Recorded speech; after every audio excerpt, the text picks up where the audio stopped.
ধুধু করা শুকনো মরুর বুকে শত শত সবুজ রঙের বিশাল বৃত্ত। স্যাটেলাইট বা ড্রোন থেকে তোলা ছবিতে এমন দৃশ্য দেখে মনে হতে পারে এটি ভিন গ্রহের প্রাণীদের কাজ।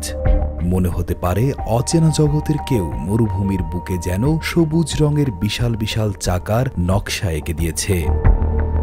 দেখে যাই মনে হোক না কেন, এটি বিশ্বের সবচেয়ে অবিশ্বাস্য ও বিজ্ঞানসম্মত এক কৃষি পদ্ধতির প্রতিচ্ছবি, যা শুকনো বালির নিচে লুকিয়ে থাকা পানি ব্যবহার করে মরুভূমিতেও গম, ভুট্টা ও শাকসবজি ফলাতে সাহায্য করছে।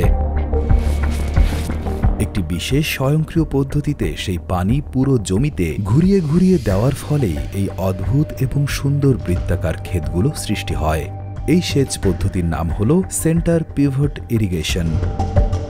প্রথমে বৃত্তের ঠিক মাঝখানে একটি গভীর নলকূপ বা পাম্প স্থাপন করা হয়। এরপর সেই কেন্দ্রীয় বিন্দু থেকে একটি বিশাল লম্বা ধাতব নল বের হয়ে আসে। নলটি চাকার ওপরে বসানো থাকে এবং একটি ইঞ্জিন বা মোটরের সাহায্যে এটি কেন্দ্রকে ঘিরে বৃত্তাকারে ঘুরতে থাকে।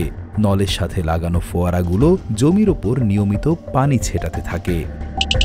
আমাদের ভিডিওগুলো হাবিব প্রিন্স দেখছেন দুবাই থেকে, রাশেদ দেওয়ান দেখছেন মুন্সিগঞ্জ থেকে, গাজীপুর থেকে দেখছেন মেহেদি হাসান হৃদয়, টাঙ্গাইল থেকে দেখছেন মনের মাঝে তুমি, আব্দুল্লাহ আল মামুন দেখছেন দুবাই থেকে। আপনি কোথা থেকে দেখছেন তা জানিয়ে দিন কমেন্ট বক্সে।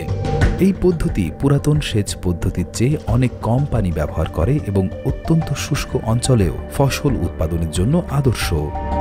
সৌদি আরব, লিবিয়া এবং মার্কিন যুক্তরাষ্ট্রের মতো বড় মরুভূমি অঞ্চলে এই পদ্ধতি ব্যাপকভাবে ব্যবহৃত হয়।